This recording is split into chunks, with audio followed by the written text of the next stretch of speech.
বাতিল করা নিয়মাবলী বন্ধ করা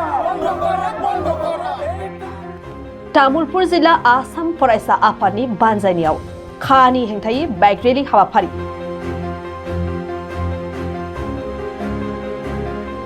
रायजो नाङैनो दिनै आसुनि बानजायनायाव खानि हेंथायै गोख्रों सोमावसारनायखौ नुनो मोननाय जादों।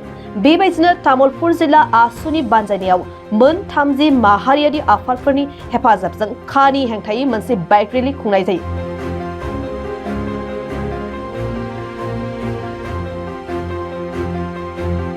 दिनैनि बे बाइक रेलियाव तामुलपुर जिल्लानि सा 100निबो बांसिन आसुनि दैदेनगिरिफ्रा सरकारनि हेंथायै स्लोगान होनानै तामुलपुर जिल्लायाव रेलि खालामो। बाइक रेलियाव सोमावसारगिरिफ्रा आसाम गोरोबथा मावफुंनाय खाखौ माब्लाबाबो गनायना लाया। बीजेपी सरकार हाय हाय, बीजेपी सरकार मुर्दाबाद, नखर मन्त्री होसियार, गिबि मन्त्री होसियार बायदि बायदि स्लोगान होनानै तामुलपुर जिल्लाखौ गोमसारहोयो।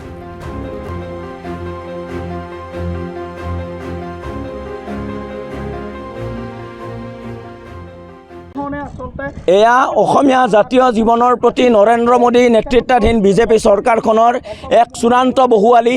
যি সময়ত তেওঁলোকে সংসদৰ মজিয়াত কৈছিল যে 6 নম্বৰ দফাৰ প্ৰতিবেদন আমি দাড়িকমাসহ কাৰ্যকৰী কৰিম, কিন্তু এতিয়ালৈ 6 নম্বৰ দফাৰ প্ৰতিবেদন কোনো কাৰণতে কাৰ্যকৰী কৰাৰ কোনো ব্যৱস্থা লোৱা নাই। সেই সময়ত তেওঁলোকে ব্যৱস্থা লোৱাৰ পৰিৱৰ্তে তেওঁলোকে কাৰ নিয়মাৱলী প্ৰস্তুতৰ যোজা কৰিছে। আমি তামোলপুৰৰ পৰা নৰেন্দ্ৰ মোদী ডাঙৰীয়ালৈ স্পষ্ট প্ৰত্যাহ্বান জনাইছোঁ।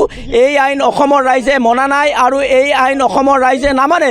তেওঁলোকে অসমৰ ৰাইজৰ সুৰক্ষিত ভৱিষ্যতৰ কথা কৈ চৰকাৰ দখল কৰিছিল। তেওঁলোকে কেন্দ্ৰত চৰকাৰ দখল কৰিছিল, ৰাজ্যত চৰকাৰ দখল কৰিছিল, কিন্তু কেন্দ্ৰত চৰকাৰ দখল কৰি, ৰাজ্যত চৰকাৰ দখল কৰি অসমীয়া জাতীয় জীৱন ধ্বংস কৰি অসমৰ কৃষ্টি সংস্কৃতি সভ্যতাৰ প্ৰতি ভাবুকিয়না এখন জঘন্য কলা আইন তেওঁলোকে বলবৎ কৰাৰ পৃষ্ঠপোষকতা কৰিছে। আমি ইয়াৰ পৰা কেন্দ্ৰীয় মন্ত্ৰী প্ৰধানমন্ত্ৰী ডাঙৰীয়ালৈ, কেন্দ্ৰীয় গৃহমন্ত্ৰী ডাঙৰীয়ালৈ স্পষ্ট আহ্বান জনাব খুজিছোঁ। এই আইন আপোনালোকে বাতিল কৰক। এই আইনৰ বিৰুদ্ধে আন্দোলন চলিছিল আৰু আন্দোলন চালি যাব। সদৌ অসম ছাত্ৰ সন্থাৰ এটা দীঘলীয়া ইতিহাস আছে।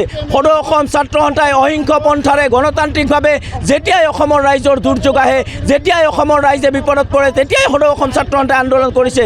এই আন্দোলন অধিক প্ৰবল হ'ব আৰু যেতিয়ালৈ কা আইনখন সম্পূৰ্ণৰূপে বাতিল নকৰে। তেওঁলোকে সংখ্যাৰ জোৰত কা আইন গৃহীত কৰিছে।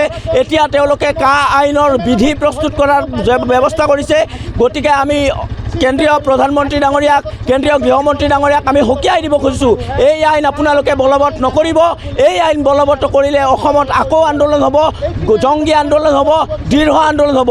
অসমৰ ৰাইজে গণতান্ত্ৰিকভাৱে অহিংস পন্থাৰে এই আন্দোলন চলি যাব আৰু সদৌ অসম ছাত্ৰ সন্থাই এই আন্দোলনৰ নেতৃত্ব লৈ অসমৰ ৰাইজৰ অভিভাৱকত্বত অসমৰ সুৰক্ষিত ভৱিষ্যতৰ ক্ষেত্ৰত অনাগত দিনতো মাত মাতি যাব। যিয়েই ব্যৱস্থা নলওক কিয়, হিমন্ত বিশ্ব শৰ্মা চৰকাৰৰ মন্ত্ৰণাত প্ৰশাসনে যিয়েই ব্যৱস্থা নলওক কিয়, যেতিয়াই অসমৰ ৰাইজৰ দুৰ্যোগ আহিব, যেতিয়াই অসমৰ জাতীয় জীৱনলৈ দুৰ্যোগ নামি আহিব, তেতিয়াই অসমৰ ৰাইজে নিজৰ বলিষ্ঠ কণ্ঠেৰে প্ৰতিবাদ কৰিব। ইয়াত প্ৰশাসনে, হিমন্ত বিশ্ব শৰ্মাই কোনো কাৰণতে এই আন্দোলন মুখিমূৰ কৰিব নোৱাৰে। আমি প্ৰয়োজন হ'লে তেজ দিম, কিন্তু এই আইন আমি কেতিয়াও নামানো। এই আইনৰ বিৰুদ্ধে আন্দোলন চলিছিল আৰু এই আন্দোলন চলি যাব। কোনো হিমন্ত বিশ্ব শৰ্মা, কোনো জিপি সিং ডাঙৰীয়াই এই আন্দোলন বন্ধ কৰিব নোৱাৰে। এই আমাৰ স্বতঃস্ফূৰ্ত প্ৰত্যাহ্বান সন্মানীয় মুখ্যমন্ত্ৰী ডাঙৰীয়ালৈ।